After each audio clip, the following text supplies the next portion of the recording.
Yes, you're live on LMTV Uganda. My beautiful name is Maria Dana Namiro, and if you're watching us from Uganda, it is a morning. And if you're in any other country, let's say you're in the diaspora, you're in Kenya, Tanzania, you're in Dubai, wherever you're watching us from, it is a morning in Uganda right now. Just 15 minutes past 10. Our cool program Toli Weka. Maria Dana, and of course, my program we bring you different people, and they tell us their stories, they inspire us, they entertain us, they educate us. Of course, from their stories, there is a lot that we learn. How about you, Toli Weka? You're not alone. We are here to excite you, to impress you. Of course, toyinza kwebo wango ina aliwo kuluro.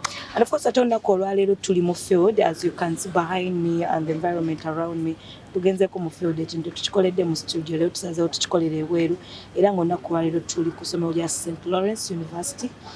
Lino ssettendekero eriri ku mutendero gwa waggulu, it's a university.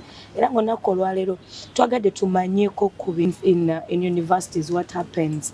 Olunaku lwalero tulina good president owa St. Lawrence University agenda kubayogerako naffe yabutuuka katya, his life, wajje yava okubeera nga he is what he is today. What does it cost one to be a good president in St. Lawrence? And do not forget, he's a TikToker. I know you follow him. He has a very big number. When you check his TikTok, he will be telling us his name that he uses on his platforms. And of course, Chesinza kwerabira abateeka mu ssente beba King Montage Studios nga bano bakola photography, videography n'ebintu ebirala ebyenjawulo ebigwa mu kkowe eryo.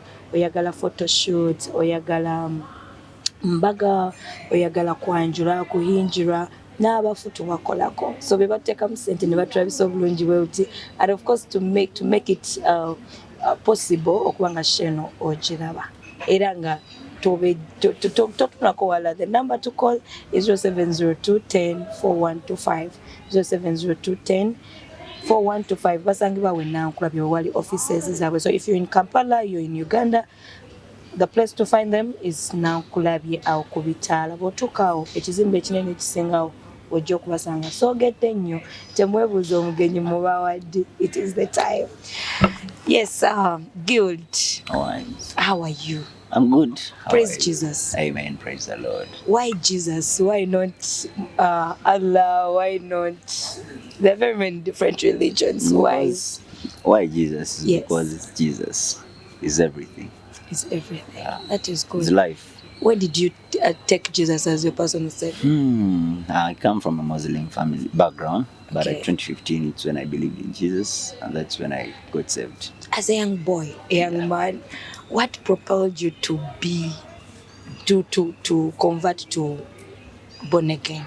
I can say a number of issues, but specifically, I had an uncle who was Muslim. I was staying with him in Mukono, and he was a staunch Muslim. But when he left, when he was about to die, he lost a lot of things. He was not in bad state. He had some good time. But when he was about to die, they told him to leave every kind of food just to save his life. He left everything. He only used to eat a matoke with no salt, with nothing. I was only matoke and tomatoes with no salt, so that he can save his life. But as time went on, that could not save his life. But when he was about to die, I remember he touched the TV. I was with him, and he said, he believed in Jesus. Told me, my son, Jesus is the way to go. So that remained in my life because he died in 2014. So 2015, on my birthday, 1st of June, I gave my life to Jesus because of it's one of the reasons, I could say. As a young, growing man, in this generation we're in, ebintu bingi ebisikiriza, I would say clubs, a lot of things. Recently, wadde mu nyege. As a Christian, I don't know if you could go in such a place. So, don't you find it so hard for you to live Christianity life, living all these things, should I call it the world things, and you keep it into Christianity? I can tell you, the people out there, they just need to know. I am actually a preacher of the gospel. But I found it like it's very loving for the world to know about Christ. Me, I'm a good president, but I'm not ashamed of Christ. I go on streets and preach. Only that people had a bad attitude towards the gospel, towards Christ, that it's only for the old, it's for the poor. But right now we put on suits and we go on streets and preach to show the world that no, this is love, this is peace. You know, I have a friend who was taken to Utavika because of drugs. Now I imagine that kind of life. I'm like, okay, I talked to him, of course. I'd be like, man, come. There's life here. It's up and down. I lost a brother because of marijuana. He took it and he died that same night. I was in the same room with him. So I know what it costs to lose life at a young age. That's why I stand and say Jesus is Lord. Believe in him because I'm free. I don't booze. I don't go. If I want to go out, I love swimming. I go and swim and I come back home. I love pork. I go and I eat my pork and I enjoy. So do I lose anything there? So like in your life as a young boy, a young growing man, so you feel like swimming and poking, it's just enough. If I can go out and preach the gospel in my free time, Okay. I serve the Lord and then I get back time and I eat my pork. What's the problem? Besides swimming, what other places do you go as a Christian? Do you go to, because a number of youths are there and they're born again, but they don't know how to live a born again life. Like they live the opposite. They're like, if I go, just have one for Christ, like one for life, a bottle for Yeah, it is enough. You know, so how do you? So only swimming, poking, and just enough for you? No, I have actually. I am the leader of gospel TikTokers in Uganda. Oh. We became a team whereby we meet. The whole team, we meet in a certain place and we have fun and we dance for God and make our content to show the world that you can have life in Christ. You people, we should preach this message to everyone out there that you can study and be a profession. But again, when you're born again, it's not only nyege that you should only be naked to have fun. No, you can have fun in your own life. But when we come together as a team, we praise our Jesus, we create our content. Like I make a video where that video can actually get 200 views. 200,000 views. That's a huge number to glorify God. That's a good one. So we should use such means. Use your phones, use whatever you have to serve God. Did you tell the viewers your name? All right. Greetings to you all. My name is His Excellency Mutabaazi Elijah. I'm the 15th and the current lead president of the mighty Central University, the only university that is next to man-made lake. I love God, I'm a servant of God, and I'm a gospel TikToker. Where do you come from? Home? Who is Elijah? Okay, Elijah is a firstborn, first and last from dad. Mom, I'm the firstborn. I come from Mukono and Buyukwe. Yes, but I stay in Zambia. How was your life when you were growing at home? Of course, I had a very difficult life, of which when people see me today, they see God. To some people, I'm a living testimony because I was born alone from the side of my father, and he died after like 2 weeks of my birth. So he left me at that age. It is so sad. And it was hard for me to grow in that kind of life. I was the only boy, my only child he left on earth. So sure, I went through a lot. He had some money, but he was not staying in this area. He was staying somewhere far. And my mom was young. So when he died and they brought him here, they didn't go back there. So everything was vanished. So life became hard then for mom and I. It was really a hassle to grow. Not everyone loved me. Some wanted me to die because of some other privileges that were around there. Yeah, so we ended up losing most of the things. That's how I had a challenging life. Good. In that challenging life, Twagala, we want to go deep because someone who is watching us, as you've heard, that Toli Weka, there are people who are out there, maybe they're looking up to you, but they don't know how the kind of life you went through, and they think you had this smooth life. So if you share your experience like deep, like someone can say, oh, waba yabiyitamu nga he is where he is today. That means I can also make it. Now, let me tell you people, I've realized in life, for you to be anything, you must go through something. True. For you to have a story to tell, you actually need to face challenges. Leaders are solution providers, but for me to provide any solution, I must have encountered it some time back. Now let me tell you my life. After losing my dad, of course, I used to be there crying, why dad left, why all that. So I attended many schools because of that, here, there, here and there, here and there. But when I reached P7, of course, from P5 I moved to Mukono. I studied from that. From Bukwe, I went to Mukono and Kosomere. So when I was there, that's where the hard story starts now. I went there, finished my P7. When I finished P7, my mom took me to a place called Nkokonjeru. It's in Bukwe. Now that place, I used to go to school, but sometimes I used not to go, like nga sigenda kusomero mumanyi nga abaana abakuba agenda mu kibanda wali mzaja wa kibanda nayagala nnyo film. Okay. And I was staying alone. Me, I started renting years back. So when ekyo bwe kyaliwo nenfunanga challenges awo nga ngenda somero lindi kumpi nze somerangako nga wala. It's only actually at campus. Me somero lindi kumpi, I used to go there.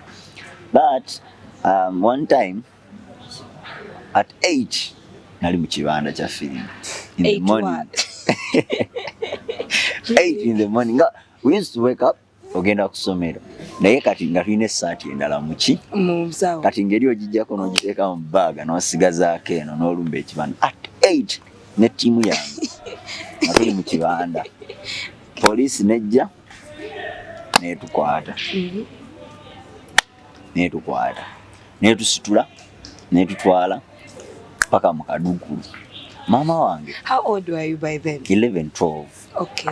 Mama wange leader mukulembeze kuvanga nito guno kino kisanja ekyoku nga kansala L3 ate nga representative ku district kati nga challenge yaki yamanyi mwana wa kansala bamukwatide mu kibanda. Ale nga saagala amanyi boma wange yali mukambwe nnyo nga bw'okiwulira.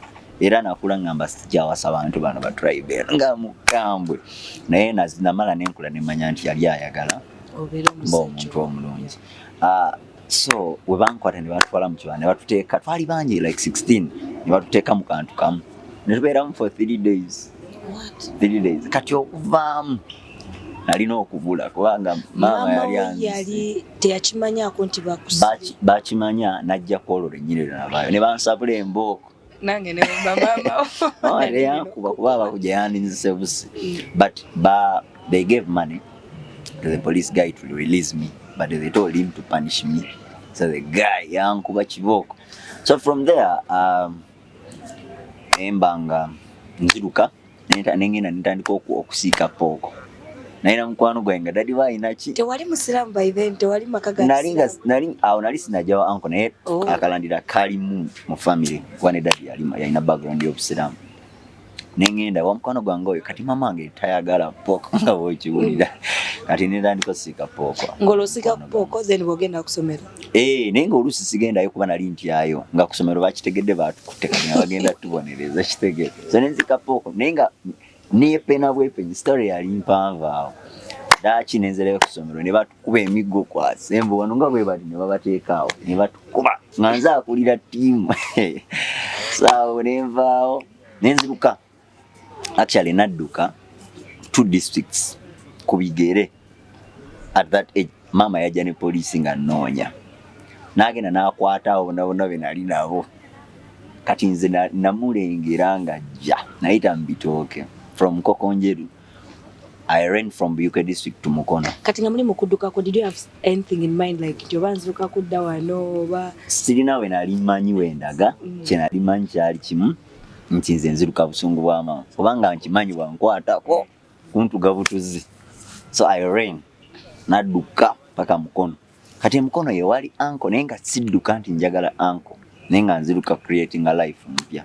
Era we natuuka Mukono nentandika bannoonya buli wamu nengendako ewaka because my father's home is in Mukono.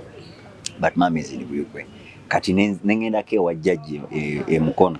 When I reached there, I had to run because waliwo uncle gwe bali bantaddeko nga buli position yonna wemanyi anjigga. Kati nga wemanyi anti atuse mu lujja. Napita mbitooke ngao ekyo ekitundu nga nkivaamu. I was just 13 I think by that time. Wali mwana mulalu nnyo. Nali mulalu era when people see me today they see a God. They see God in me. I know. So I ran to Mukono. Nensubula amata. Nentandika okusuubuza amata. Sente ozijjawo ezikola ebyo. Nalina mujjukira nali ntunda pooko nga bansasula. Sente z'odduka nazo bulijjo. Nali sobola kulinnya taxi eri. Because eri nga asobola okumfollowinga up. Tozirya ng'abaana ndidde kano ndidde kale. Life mulamu bwange manye ennaku. Like nakulange wakati embeera si embi eri awo. Naye olw'okuba nali njeemye awo nga nina okutandika okukola ki? Okweyiya. Nentandika okusuubuza amata Mukono. Nensuubuza amata ng'ogasuubulawa okutandika ogasuubuza. Kati ngenda we basuubuza ku dayali nagula akadomola kange n'ekikopo nengenda we basuubuza nensuubula amata nengenda nennyongezaamu amazzi gange kati awo nentandika okutembera. Abantu abatunda amata g'akadomola tubaguddemu. So wenti nze we nakikola nkati nga nkeera jjukira gaba gakumakya by this time oba onnyuse nga nina ekibande eyo jjukira nga Mukono mulimu anko ate nga balina edduuka mu eri eyo kati nga abantu babamanyi ate nga face yange yafaanana nnyo anko kati nga siina we nkola ki ate nga mulimu abantu abeeri mukyala abamumanyi nga bamanyi maama buli kimu nenfuna wensula kati gwe nafuna nga ate wawaka gy'osula naye nga mbeepena nga bangwamu nti mwendi kati ne batandika okunjigga nga bagala kunkwata ne ntandika okwepenanga ne nepenanga naye olwali olwo nasiibanga mu kibanda nenvayo saawe mu kitundu nga obudde buzibye kati nenkomawo eno gyensula. But then movies zaabanga za mmeka?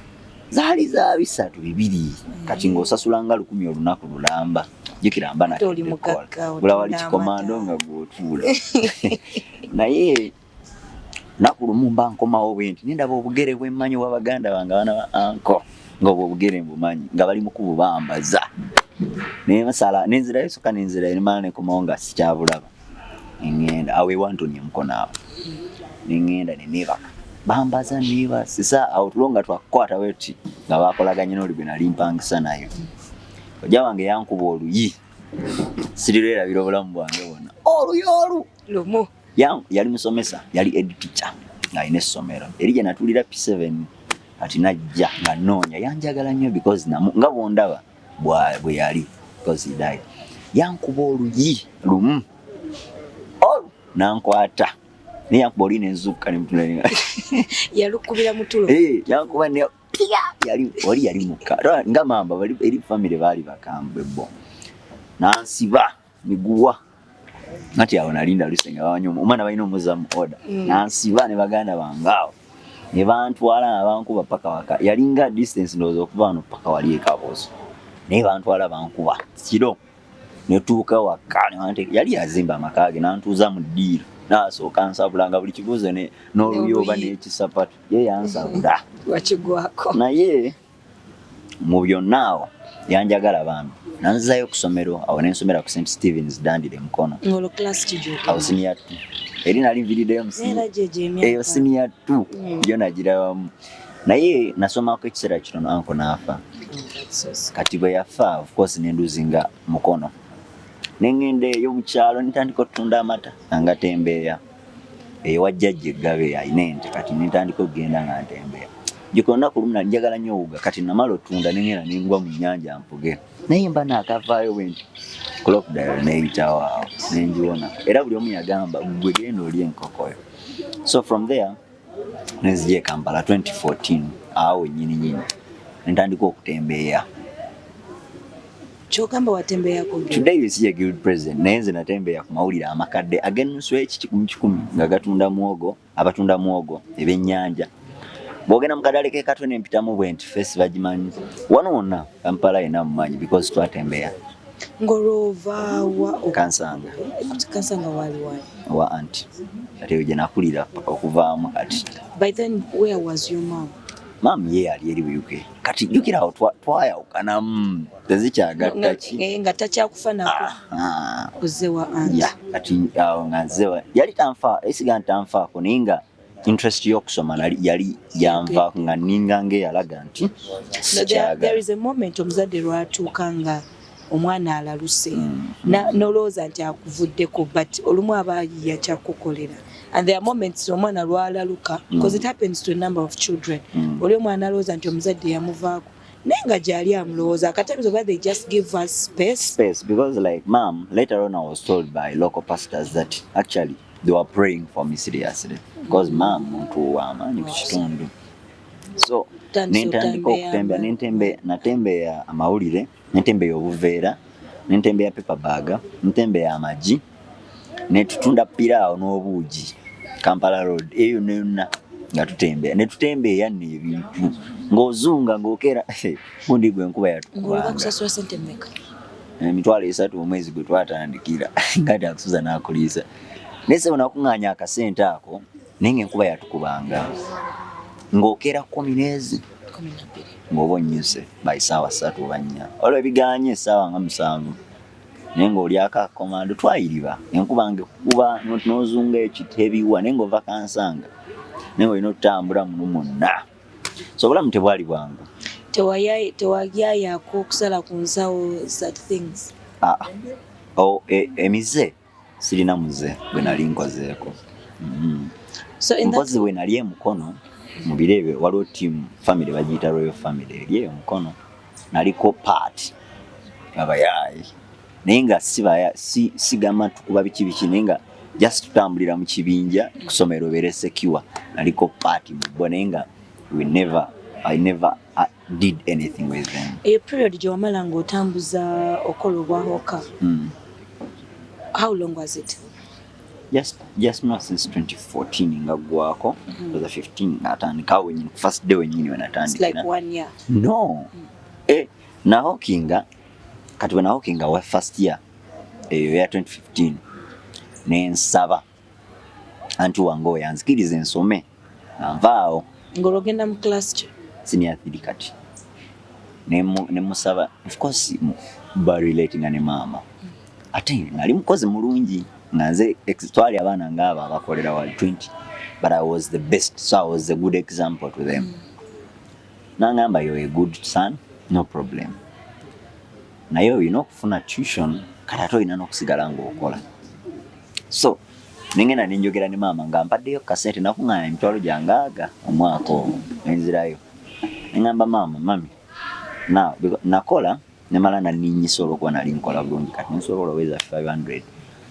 Ngamba mami nenzirayo nemwetondera awo nga ndokose mwaka gwe nalokokera obaonyawo like waliwo abantu abatrava esaawe n'abaana abafuna disagreements ne bazadde baabwe nobera ng'oyogerako nabo a number of them bengerezaako okwogera nabo nolina akulaga mama yandeka tata yandeka so I'm on my own nomugamba ddayo omwana asigala mwana. Don't expect a parent to come and apologize to you. It is you to go back to your parents and apologize. So awo wenyini awo nsaba emphasizing ennyo for those people to know. Now let me tell you, jebuva ne jebulaga olisigala oli mwana.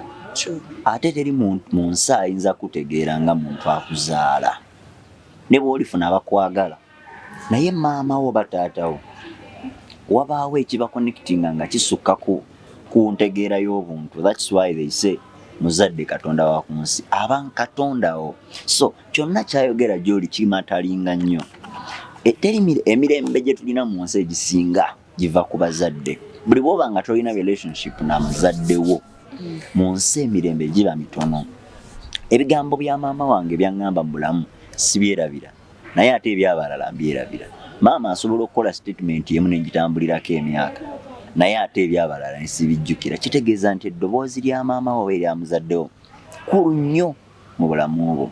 So nze bwe nazuula nti neetaaga maama si nti nali mwetaaga nnyo mu ssente naye nakizuula bwe nalokoka nti omuzadde luggi lunene mu bulamu bw'ensi.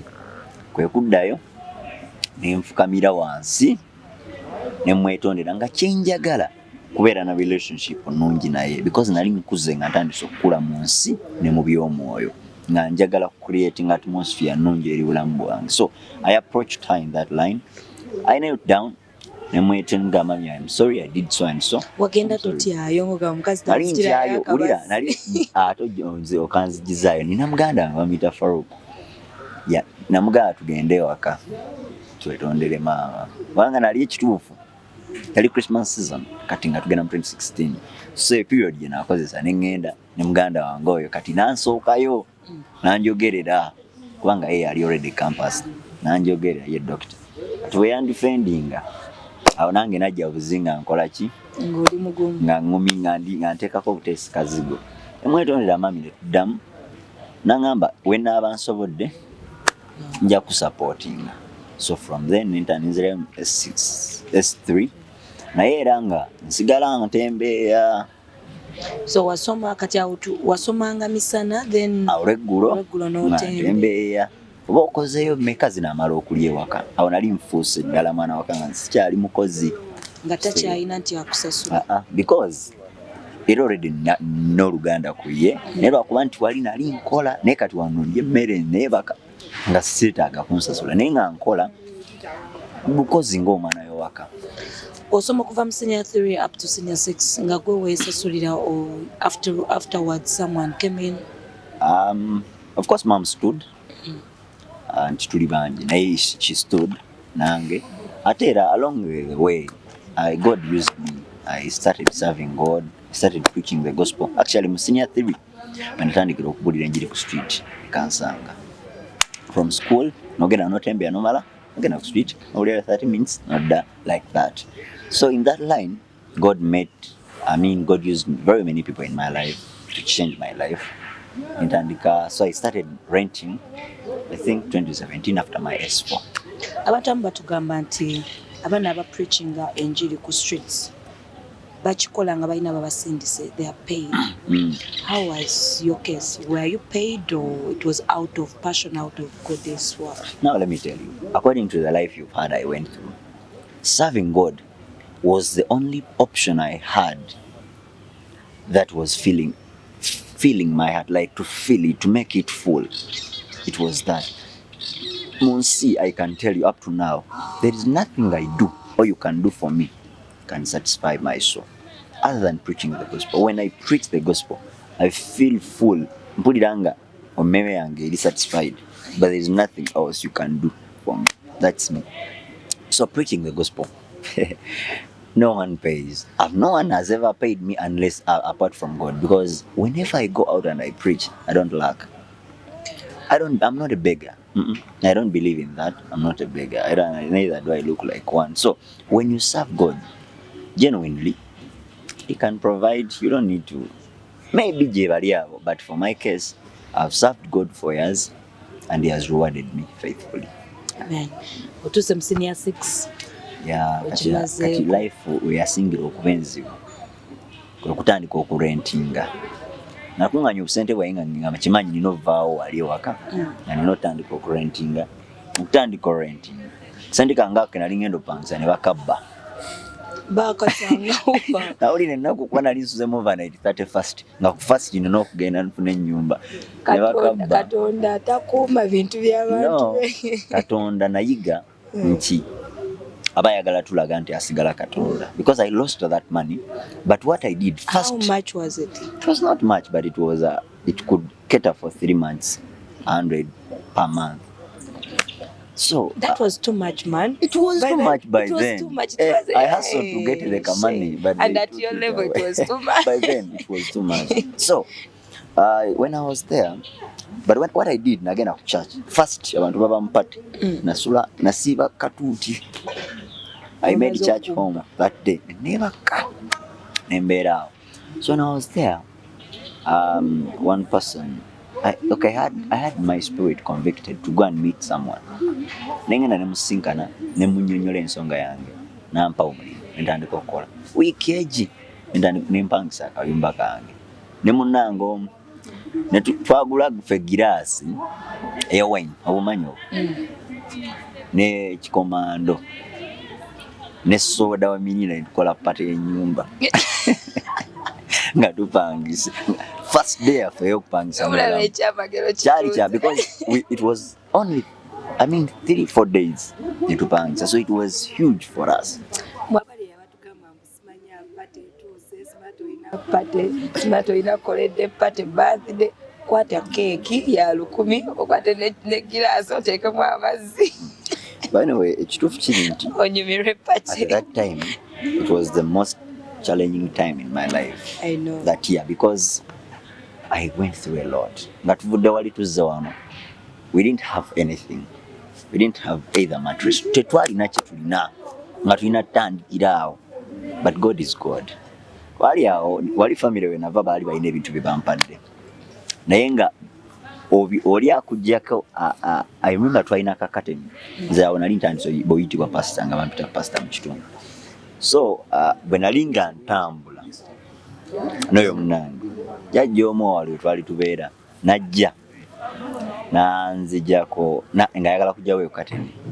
Omanyi oluggi twasula ennyumba gye twasooka okupangisa yo togitegedde. Twapangisa ennyumba nga waggulu teyatuuka wano wakati.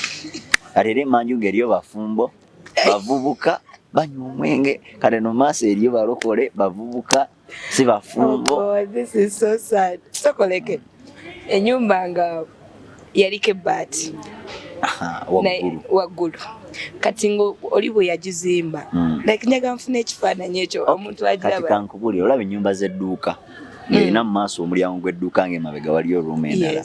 Kati eri ruumu bwe yali naye ng'eri ruumu enkuba yali erina butiti kansanga, amazzi edda gaagisumbuwanga nnyo. Kati ng'ennyumba bamala ne bagisitula nga bw'oyimirira bw'oti osobola n'okukola ki?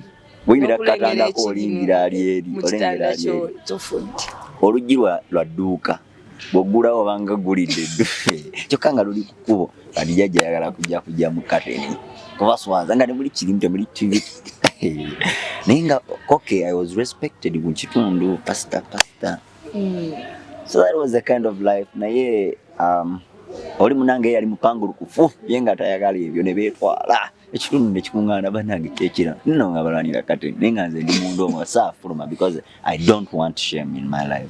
Mu bulamu obwo bwe walimu obwali obw'okustrugglinga ng'omwana akula tewabeerako mu mbeera ya girlfriends embeera ngeyo? Okay, ekituufu kiri nti family mwe nakulira yali so ya okay, mami yanjigiriza principles because ewaffe ffe gye tubeera wali tuli ebitfa okuva mu balala.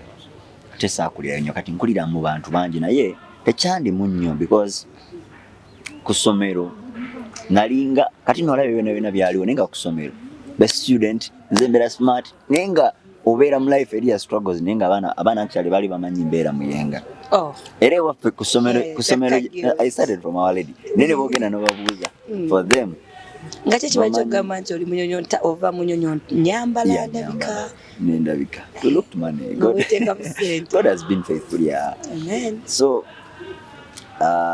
awo naona but actually abaana batuukako ne ku seeri agala okubiwiikinga mbuno falling in love with one of them because the more nga nze ojja gye ndi noraga nti you're very much beautiful nga buli omu akulwanira me I try to put you down that not for everyone. Omusayi gwali gwasirika mu mbeera ezo.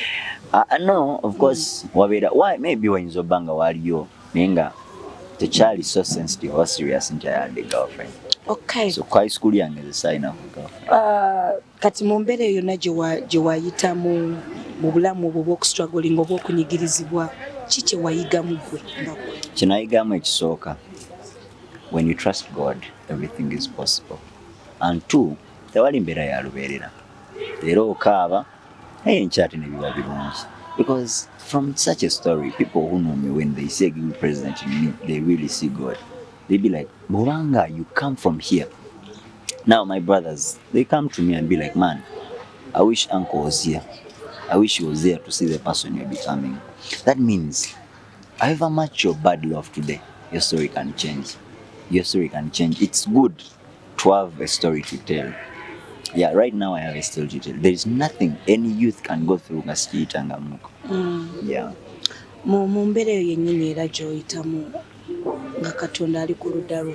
Manyi waliwo era Katonda lw'otuukamu n'ogamba naye oba Katonda neerabidde oba nsooke nzirukireko eno Biki ebyasinga okuchallenginga actually kati kibala anawali nyala kuwena story ya rent teri kisumbuwa nga rent osoma netukako mu state kankunyumize natuka mu state nga sina 10 wadde kigula amazzi agokunaaba kusomero bamanja rent bamanja nenga sina na 10 kigenda kugula amazzi aganaba ngende kusomero eyo challenge hurtinga I can tell you it challenged me nenduka kussa nga sina wakuddukira no one you have around jobadde obeera naye bagambye nti kati okuze genda otandika okukola ki so nga oli mukassaako ko wekka naye bwe nali indiawo nze nayagala kuseba okwetta nengula bulungi akatwa kange nensoka nintula nengamba sina mwana munsi gwe ngenda leka mbu nakole ki okay it was really hard because I was like man dad left me now I'm suffering but if I leave I won't leave any child to do what to suffer so let me just go tunesinkana ne Katonda ninga kyentya bangamba wawetta na straight nakati ngejo ngakirowoozamu naye natukesa ninga mwana Katonda wantonda bona na sebo nze kanzije tunerabireyo nga mbutufu kintamu I was really fed up of life because let me tell you it is a hustle nga toina kyakulya toina rent tena nagokabira toina gonagani ngenda gamba ono oli awo wekka kati eyembeera we yajira nga nsoma sikola because ebiseera ebitabo byatuuka nga binkutte kati nga mu A level basically A level ng'ebitabo binkutte nga nino concentrating nga neetaaga ekyokulya neetaaga rent nalyanga akakomando nnamukwano gwange nali akakomando nenduka ekiseera nga bwenzijja okukalya ngamba nedda ganda wange banja ki dene nga manja nnyo leero nedda naye nga yali nga nkwatula n'ekisa n'akuwa n'ekiseera kyatuka nga naawe omusaasira kuba naye aba yeetaaga ssente eyo embeera yali nzibu so napanga bulungi akatwa kange nagenda nenkagula neneesibiramu mu nnyumba nkalye ng'ogenda kalira mu ki kanywa bunywi amazzi kaveewo because life seemed to be useless by that time but when I was there I can tell you God can speak yeah kati nze wenkubulira enjiri you know there is a man who said we don't tell you the gospel we don't preach you the Jesus we don't know we preach you the Jesus we met kati nze wembambulira enjiri omuntu yenna I don't use other people's examples I use my own lives byempisemu byenkugamba nti if God did that he can do this so when I was there ngenda kanywa when the voice came you are my son you everything it's on me so leave it to me I am your father I'll take care of you because I was crying for that. Should we call that your turning point Definitely. in that situation? Definitely. Omaze senior 6 tutuuse katraba guild because after senior 6 someone joins campus. Did you straight go to campus or wawali wawere embeera kwa sente tezaali? After campus, after S6. After S6 life had changed. Actually towards S6 nganyimalako life changed. How? God used people. God used a man to bless my life and life changed. Someone gave me some good money and changed my life. I was never the same again. Changed me totally. Even COVID. Actually, from there we went into COVID. So God changed my life totally. People came and gave me money. Nempangisa room endala okuva wali wenali kati no room a little bit modernized. I met people who are building my life. God connected me to several people. Obulamu ne bukyuka kale it was more of connections. Na nebyokweta tokyabijjukira. Ebyo nga byavaawo dda. So God blessed me in that line. Someone came, campus, bursary, campus. People committed to sponsor me. Mom also committed to sponsor me, like to provide for me. And I also got take a job nendandiko kola. Kati awo nembanga sikyeralikirira. Ku ngeri n'ey'eddoboozi, like bw'owulira eddoboozi walinga osazeewo nti wette. Eddoboozi lijja litya? Okay, eddoboozi lijja litya. As I told you nti nali ngenda kumira akatwa kange. Nga nfukamidde bulungi mu karumu kali kati awo ensambya. Nga nfukamidde bwenti mu karumu. Naye nga mbutuufu life ekalubye. But a voice came audibly nga oliwulira sigamba nti nali like ng'omuntu ayogera ng'omuntu ayogera, because it was not one time, but it was really audibly. The statement I remember, I'm your father, I'll take care of you. That one, I am your father, because I was crying for dad. Singa mzee wali, singa, because there are very many people in my life. Singa. What if. But that's how the voice came. Audibly. I had it audibly. That's why I can recall it every time. And even if I am in need any other day, I just tell him, Lord, you told me you're my father, you will take care of me. So that's how it happened. Waita mumbera nyingi behind like nga tunatuka ku time egamba nti wette wena obulamu wali oyitamu bwali bunyikiriza ennyinyi nnyo. Kyekyakusindiikiriza ku luno n'otuuka n'okwerabira Katonda oli otufune amaanyi agagamba kankwate ssente ngende engula obutwa. Kyali, what was it exactly?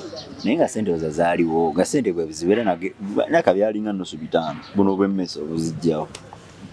Ekintu ekyansindiikiriza, the point says nkugambye mu nsi, ekintu ekikulu kulya.